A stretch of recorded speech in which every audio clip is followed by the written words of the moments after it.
Helen Peters, Mačiatko cez Minka. 6. kapitola. Má veľké šťastie, že sme ju našli. Jazminku zobudilo tiché mňaukanie. Srdce jej poskočilo od nadšenia. Cez Minka. Bola tma ako v rohu a tak stisla svetielko na budíku. Zistila, že je 6 hodín a 36 minút. Nie, o 2:00 sa nezobudili. Cezminka už je určite veľmi hladná. Sú príšerní opatrovatelia. Vyklzla z postele. V tieni zazrela obrysy škatule. Opatrne vsunula ruku dovnútra a prstami sa dotkla jemnej a teplej mačacej srsti. Pohľadkala ju a zdvihla škatuľu. Mrzí ma to, Cezminka, hneď ťa nakrmím, zašepkala. Keď po špičkách vychádzala z izby, počula, že Tom sa pohol a otočila sa. Jazminka, ozval sa ospalo. Cezminka znova zamravčala. Tom sa prudko posadil. Idem ju nakrmiť, oznámila. Počkaj, idem s tebou, povedal a vyliezol z postele. Potichu sa odkradli do kuchyne. Jazminka vybrala mlieko a zohriala ho. Môžem ju nakrmiť? Spýtal sa Tom a vybral Cezminku, ktorá po celý čas vytrvalo mňaukala zo škatule. Je hladná, poznamenala Jazminka. Dúfam, že nemňaukala dlho, kým som sa zobudila. Na zápesti odskúšala, či mlieko nie je priteplé. Dobre, má správnu teplotu. Pozri, zvolal Tom, cicia mi prst. Cezminke netrvalo dlho, kým vypila mlieko.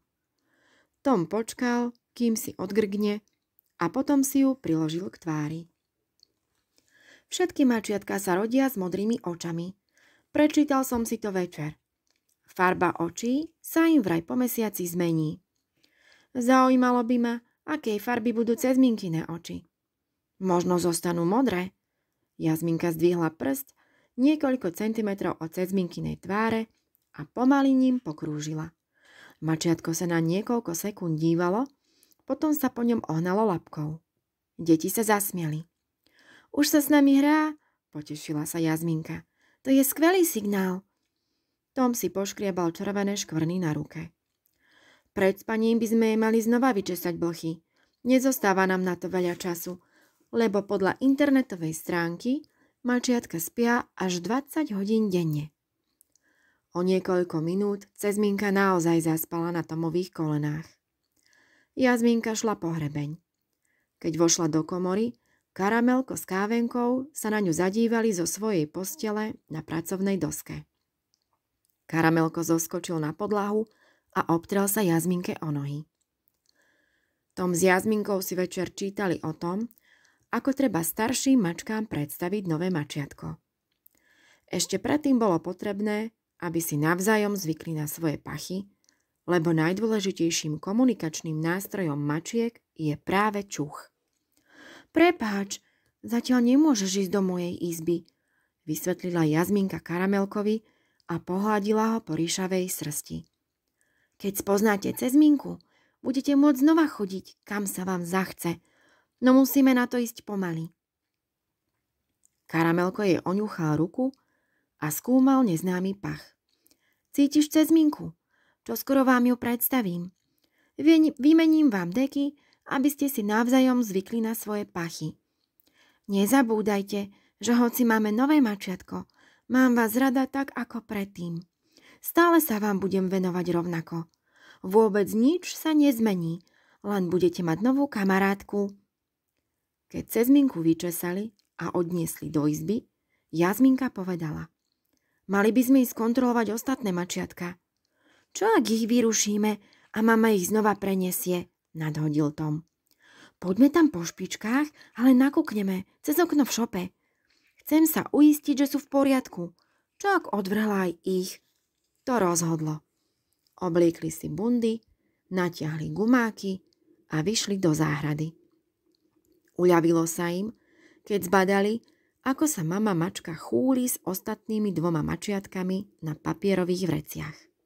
Sú zlaté, šepol Tom. Myslíš si, že budú v poriadku? Predstava, aký ťažký život majú vonku, keď sú odkázané sami na seba, je hrozná. To nedopustíme, rozhodla Jazminka. Prinesieme ich do domu. Tom na ňu neveriacky hľadel. To ti mama nikdy nedovolí. Musíme ju presvedčiť, nedala sa Jazminka.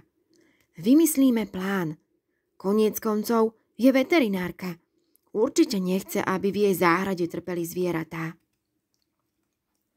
Keď prišli na raňajky, mama pripravovala praženicu. Ela sedela za stolom a s výrazňovačom si počiarkovala odsek v knihe.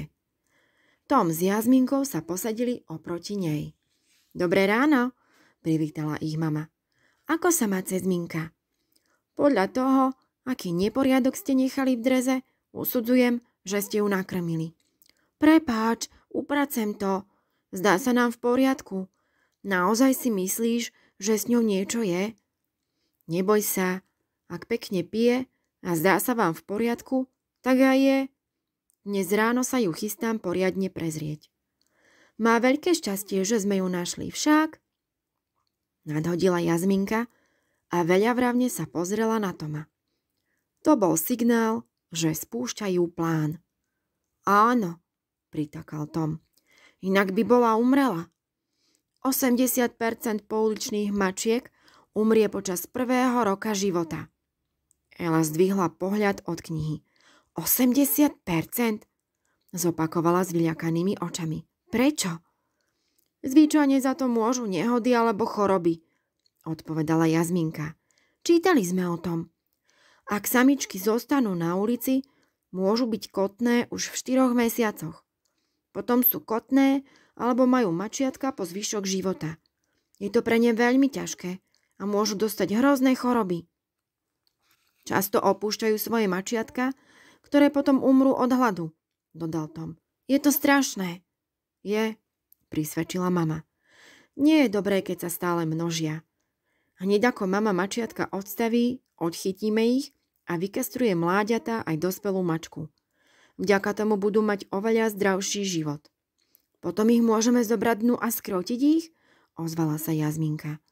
Mama ju prebodla prísnym pohľadom.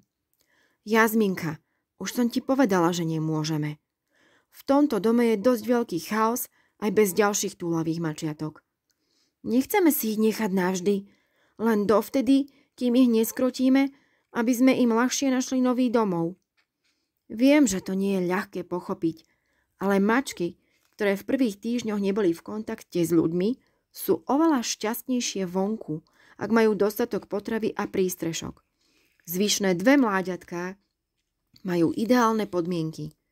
Môžu spať v šope, loviť na farme a ak chcete, môžete ich prikrmovať granulami a dbať na to, aby mali misku s čistou vodou. Dajte misky na tiché miesto, kde nebudú zavadzať, napríklad pod krík. Spravte to počas dňa, nie v noci, aby krmivo nezožrali nočné živočíchy.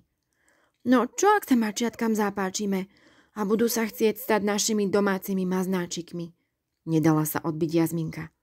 Jazminka, vravela som, že sa môžeš postarať o Cezminku a krmiť aj ostatné mačiatka. Podľa mňa je to viac než dosť. Nemyslíš si? Jazminka usúdila, že teraz bude lepšie na mamu netlačiť. Musí vyčkať na správnu chvíľu. Po raňajkách mama vyšetrila Cezminku. Prezrela jej celé telo a nakoniec fonendoskopom popočúvala srdiečko. Je v poriadku? Vyzvedala Jazminka ustráchane, keď mama odložila fonendoskop. Podľa vyšetrenia je úplne zdravá. Oči aj nos sú bez zápalu, má normálnu teplotu a silné srdce. Spomínala si však, že jej mama si ju odniesla z nejakého dôvodu.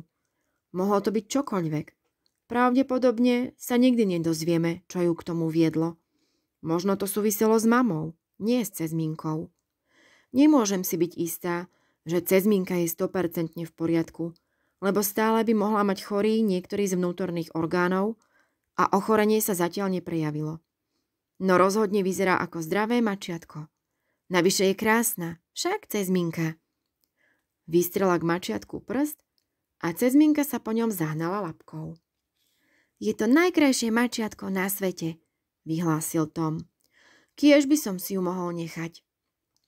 Keď prídeš domov, spýtaj sa na to mami, navrhla Jazminka. Spýtam sa, ale viem, že mi to nedovolí. Neznáša mačky. Cezminku nebude neznášať, namietla Jazminka. Hneď si ju obľúbi. O hodinu šiel Tom domov. Popoludní zatelefonoval Jazminke. Mama zbadala štípance od blh. Urobila hrozný cirkus. Teraz mi už vôbec nedovolí nechať si Cezminku, hlesol.